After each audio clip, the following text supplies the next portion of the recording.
All right. Good afternoon to you and happy Wednesday. You will have seen that we issued a statement last night in which the Secretary General reiterated his call for the immediate release of UN staff member detained in Ethiopia.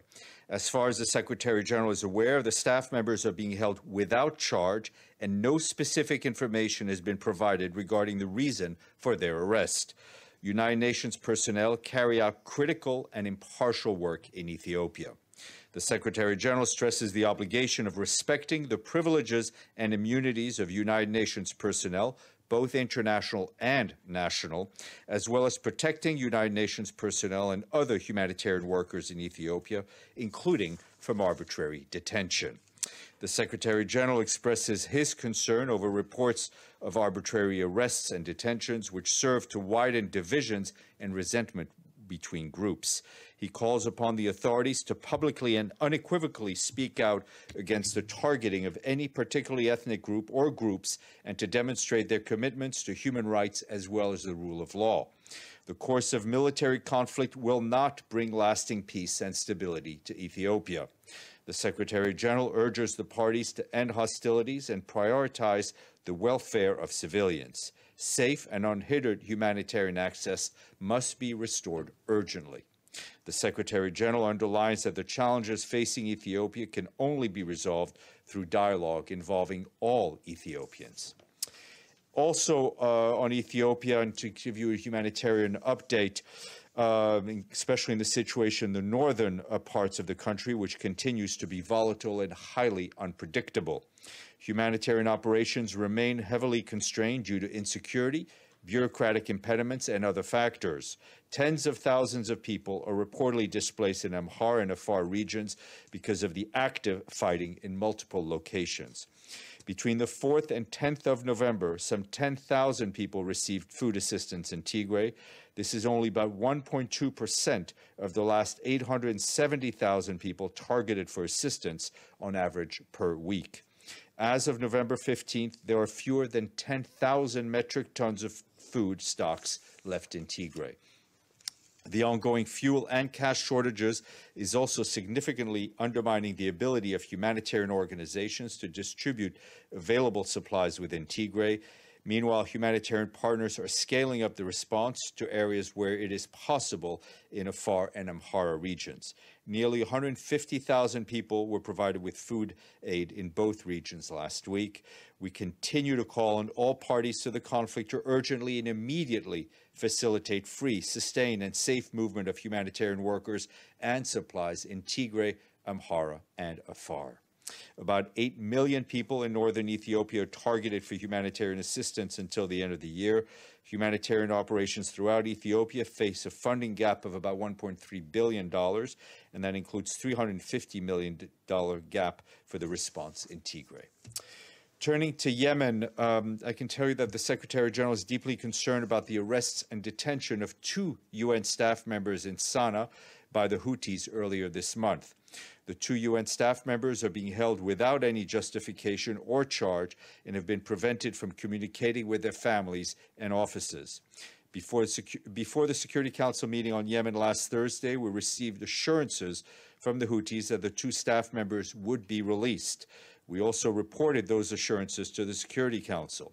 However, as of today, the staff members remain in detention, in breach of UN privileges and immunities, and in direct contravention to the assurances we received last week. We call again for their immediate release. And on another Yemeni-related note, we condemn the summary execution of 10 individuals belonging to local security forces that took place in Hodeidah Governorate on 13th November.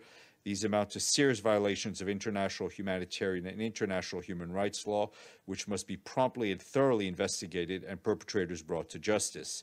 We call again on all sides to fully adhere to international humanitarian and human rights law under all circumstances. This afternoon at 3 p.m., the Security Council will hold a briefing followed by consultations on the UN assistance mission in Afghanistan. The Secretary General Special Representative and Head of Mission, Deborah Lyons, will brief the Council members in person. and I will then bring her out to the stakeout after the open meeting and consultations later this afternoon. This morning, council members heard a briefing on Somalia. Briefing was the Secretary General Special Representative and Head of Mission, James Swan. He said that that slow and uneven progress has been made in the electoral process. He said it is encouraging that 14 women will soon take up their office as senators, representing 26% of the upper house, though still short of the 30% target. But Mr. Swan pointed out that it has now been more than 1 year since Somalia's political leaders signed the 17 September electoral agreement, and nearly 6 months since their commitments were affirmed through the 27th of May agreement. He said the efforts of Somalia's political leaders will need to be redoubled in the coming weeks to bring the elections for the federal parliament to a successful conclusion so that presidential elections can then be held as soon as possible. Those remarks were shared with you. Quick humanitarian updates for you on what our colleagues are doing on the Belarus-Poland border. UN Refugee Agency has small offices both in Minsk and in Warsaw. However, UNHCR has no permanent or regular presence at the border on either side. From the Belarusian side, UNHCR teams were granted access to the border 4 times since the beginning of this crisis. The team has made 3 visits to a group of Afghans stranded at the border in September and October, and most recently on November 11th.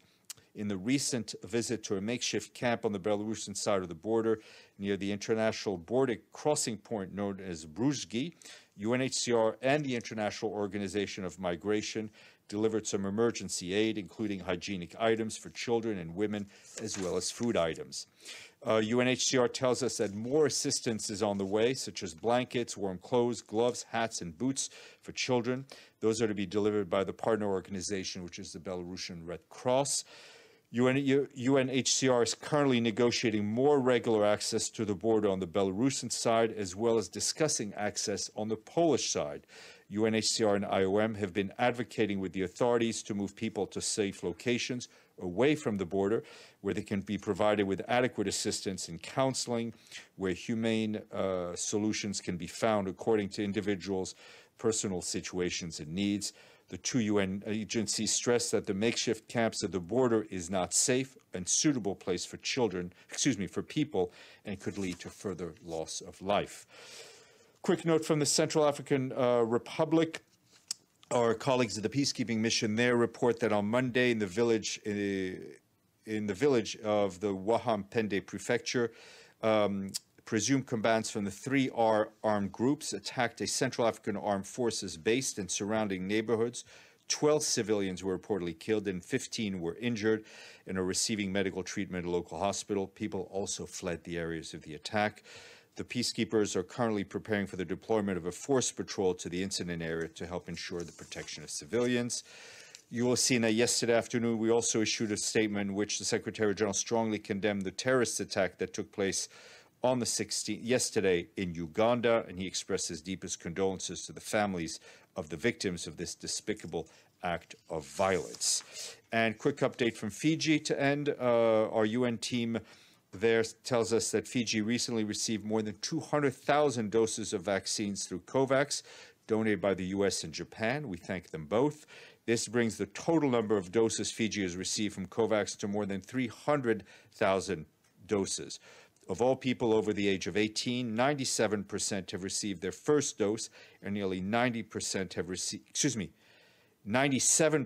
received their first dose, the people over the age of 18, and 90% received 2 doses. The UN team supported the vaccine rollout, providing more than $12 million worth of equipment, including COVID testing machines, refrigerators, freezers, cold boxes, ultra-cold chain equipment, and personal protection kits. And WHO is continuing to provide technical support. Mr. Bays. I've got a few for you. First one, Ethiopia, that new statement by the Secretary General, very strong language. Have you had a response from the Ethiopian authorities? No. And the short answer, no, because our colleagues remain in detention. Okay. Sudan, fresh protests and more deaths. The Central Committee of Sudan doctors reporting 10 people killed, shot dead by security forces. What is the UN's reaction? We're waiting to get some details from our folks on the ground, but obviously if these numbers are confirmed, they're extremely worrying. It is critical that people be allowed to express themselves freely and demonstrate freely. And we continue to urge the military authorities to return to the transition agreements. Finally, Afghanistan. It's very good we're getting a stakeout today, and we'll obviously listen to what is said in the Council. The Council being briefed by the SRSG, can I ask what the personal envoy is currently up to? Because he may be very busy, but if he is, it's very, very well below the radar because we hear nothing about him. I think at this point, from what I understand, the efforts are really focused on the work of the special representative. So I have no updates. What has he been up to? Do you think no. you could find out what he's been up to, say, for the last month? How many meetings he's had? Because we hear nothing about him. Thank you.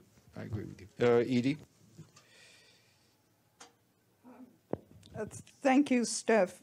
Could you give us a few more, first, could you give us a few more details on the 2 UN staff members who've been arrested by the Houthis? Are they national or international? Yes, they're national staff. Male, female? Male. Male. Yeah. Okay. Is anybody in Yemen right now actually contacting, from the UN, contacting the Houthis about why they have not yet released? Yeah, I mean we're in touch locally with the Houthis. As I said, we've been given assurances that they would be released. They clearly have not. We don't understand why they're being detained and why they have not been released. The UN Human Rights Office put out a report, I think, saying that almost 100 civilians people have been detained since the declaration of a state of emergency, mainly ethnic Tigrayans. Does the Secretary General have any comment on the fact that this could potentially be part of an ethnic cleansing? Well, we're extremely concerned at these reports of people who are being detained because they belong to one group or another, and we feel that it's important that the government stop these and show their commitments to human rights and the rule of law. Maggie, and then we'll go right. Thanks, Steph. A few more on the Yemen situation. When exactly were they arrested or detained? Because you said they gave assurances last week and then they weren't released. So how long ago did this happen? I think this happened earlier last week, but I will give you an exact date. And what exactly, which agency or what was their job in the mission there? One, as far as I understand it, works for the Human Rights Office. The other one works for UNESCO, as far as I know. And I'm sorry, did you say there was a reason or no reason given? I mean, there's no reason given to us, right? I don't know what the reasoning is. The point is we'd been promised and given assurances that they would be released. It is important that they are actually released. And has anyone from the UN been able to visit them like you had in Ethiopia? I mean, as I said, they've not been able access. to reach out to our colleagues, which is also worrying. And since we're on Yemen, could you just give us an update on the Safer tanker, if there's any? No, no update and no positive movement that I'm aware of. I mean, the discussions are ongoing with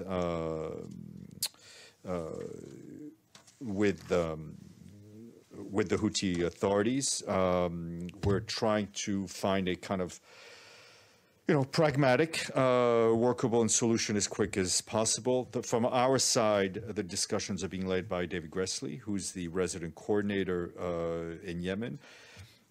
As I said, there are active discussions going on we hope to see progress soon, but clearly as long as there's no real forward movement, the possibility of a catastrophic accident, catastrophic oil spill remains. On the staff members, sorry, what happens when I'm not here? One staff member was arrested on November 5th and the second November 7th. And just to confirm that we've had no access or communication with them. Sorry, just for more detail, since you found the page, were they arrested from their homes, from their workplaces, on the street? Unclear. Okay, Madame. Stefan, about the Central African Republic, can the MINUSCA fulfill his mandate correctly when the Wagner forces are really stopping them from doing so? How can they do their work? Look, the UN mission is fulfilling its mandate in terms of protection of civilians, in terms of a lot of other facets as well. There are challenges in the Central African Republic, security challenges, political challenges, humanitarian challenges. We report on them regularly to the Security Council, but our colleagues on the ground are fulfilling their mandates to the best of their ability. Is the Secretary General worried about what I is think going on? the Secretary General, if you read his reports, has expressed his concern about the situation on the ground. The situation are challenges that sometimes occur even with national forces or with the bilateral forces. Evelyn, and then. Thank you, Steph. On Somalia, I listened to most of the Security Council speeches this morning and read U.S. Secretary Blinken's comments in Kenya. No one mentioned, that I heard anyway, of Kenya's intention to close the Somalian refugee camp. Does the United Nations have any plan of how to deal with the Dadaab refugee camp? Well, I mean, that's a dialogue that's been ongoing between UNHCR and the Kenyan authorities. This issue of the possible closing of a number of refugee camps has been ongoing. I think it is only right to recognize the amazing generosity of the Kenyan people and the Kenyan government over the past decades. And again, when you look at how refugees are treated, you see it is often developing countries that open their hearts and their doors more to refugees than others, and that needs to be marked. But obviously, the Kenyan government has some concerns, and our colleagues at UNHCR are dealing with them. Surprised nobody mentioned it, but thank you for the explanation. Thank you. Ray. Thank you, Steve. Regarding this afternoon meeting on Afghanistan, I do have a question about the issue of international recognition of the Taliban movement. Also, is there anything new, any update on Afghanistan's seat at the United Nations? No, Thank you. Not one that I have. Obviously, I think as we've said, that is an issue for member states to deal with the credentials committee. So I would encourage you to ask those member states who sit or who chair that committee. Majid, and then we'll go to the screen. Thank you, Stefan. Follow up on Afghanistan. Taliban is asking for its asset to be released by multiple countries, including the U.S. What's the UN's position about that? We've expressed our fear, really, at the prospect of a possible financial collapse in Afghanistan, with the clear humanitarian impacts that could have. It is important that the international community be able to support the people of Afghanistan, which is what we're doing through a number of programs, notably the UNDP-led project, which is paying healthcare workers directly. But there are all sorts of challenges that member states will have to figure out how to navigate when it comes to Afghanistan, while never forgetting the need to help those who need it the most. Do you think those assets should be released? I will leave it. I will leave it at. I will leave it at that. And on Belarus, you said the UN agencies have been given access for time. Was that from the Belarusian From side? the yes, it's on the Belarusian from Minsk into the Belarusian side, which is where most of the needs are. Have they given any promises for future access? Yes, and they have, as I said, they've been negotiating, and I think they will be distributing more supplies through in partnership with the Belarusian Red Cross, which is our local partner organization. Thank you, Stefan. Okay. All right, Ibtisam, and then we'll go to the screen.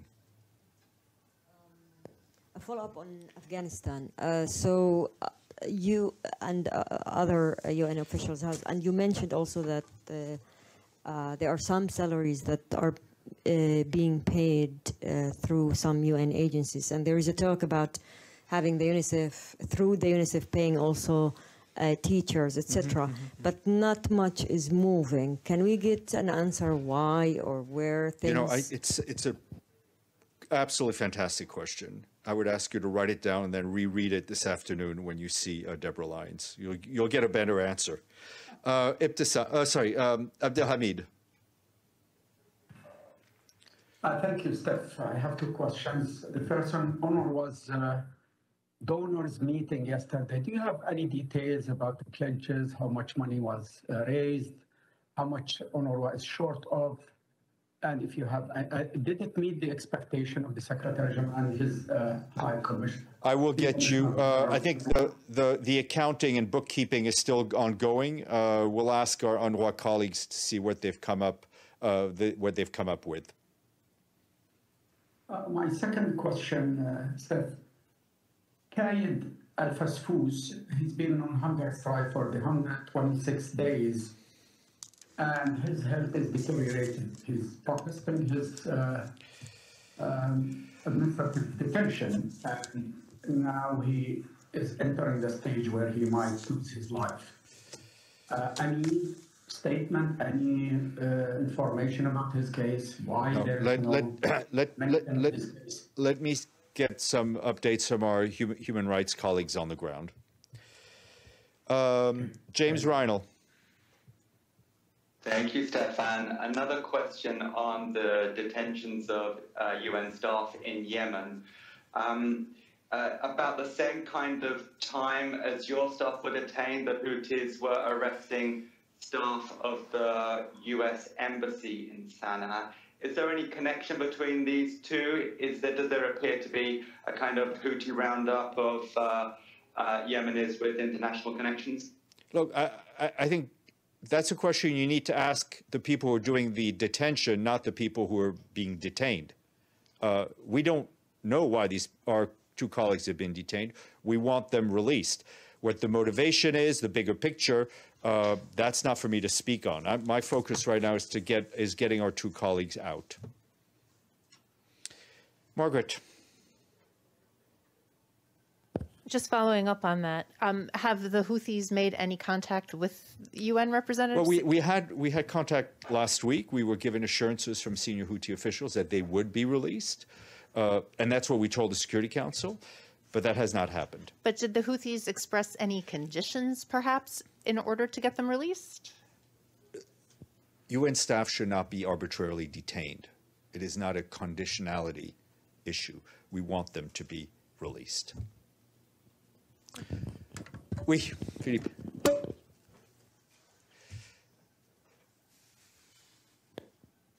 Sorry, it's also about Yemen as a detention. You say November 5th and November 7th. Which one is November 5th? Is it UNESCO or the other one? I will check. And is it the first time that in Yemen you have people arrested? I do not believe it is the first time. And I'm in whichever part of Yemen, but I will double check on that. But I do not believe this is the first time. James. I have a few other odd questions for the end. First, Libya. Did you write them down while you were on the beach? I've got rough ideas of what I'm going to ask. Exactly. So on Libya, we are now, I believe, a month and a week away from the date when elections are supposed to be held. We've got various candidates putting themselves forward, including Saif al-Islam Gaddafi, who is wanted for questioning by the International Criminal Court, and also the Prime Minister Dbeibah is talking about running. Does the UN have a position on one, indicted people before the International Criminal Court, or serving politicians who I think the UN had stressed they didn't want them to run? Yeah. Do you have a position on either of those categories running for election in this? It's clear that there were agreements and made and understandings reached. Ultimately, the decision who is clear to run, as far as I understand it, is up to the High Electoral Council in Libya. This is not a UN organized election. This is for the Libyan people to choose their future leader. We want the election, obviously, to be credible, to be transparent, to be effective. But in terms of clearance of candidate, that is up to the Libyan institutions. So if you could just be clear then, with the election coming up so fast, you're not running the election, but could you give us an idea on what the mission there are doing in support of the election right now? Let me give you, let me get some exact details, because I don't want to freelance. Okay. Next question is on COP26, and I don't want to talk about the outcomes of that. I'm just interested in the logistical UN part of that, because it was a massive UN operation. Yeah. Do you have a list of how many UN staff were in Glasgow, and where they all came from, which duty stations they were based, and also it occurred to me, being in Glasgow, who was paying for all that UN presence? Does it come out of the regular budget? Is it paid by the UK? If you could find some details. That's a good question. I mean, traditionally, when these are UN organized conferences, there are certain functions that have to be filled. Security, one of them. I know a large number of the UN security officials that came from European duty stations, Geneva, Rome, and others. There were some from other places. But let me see what I can do, and I'll check with UNFCCC. Okay, and finally, I'm going to just ask this last one, because I don't think it's been asked for some time, but if I'm wrong, I'm sorry. Fabrizio Hochschild, 10 months now. That seems a ridiculously long investigation. The process is ongoing, following established rules for the benefit of everyone involved in any investigation, those who are being accused, those who are doing the accusing. The UN procedure is a long one, and that is defined in relevant rules and regulation, but the process is ongoing. Do you have a question about James? Always, many questions. But I'll just ask one final one, Ethiopia, if I may.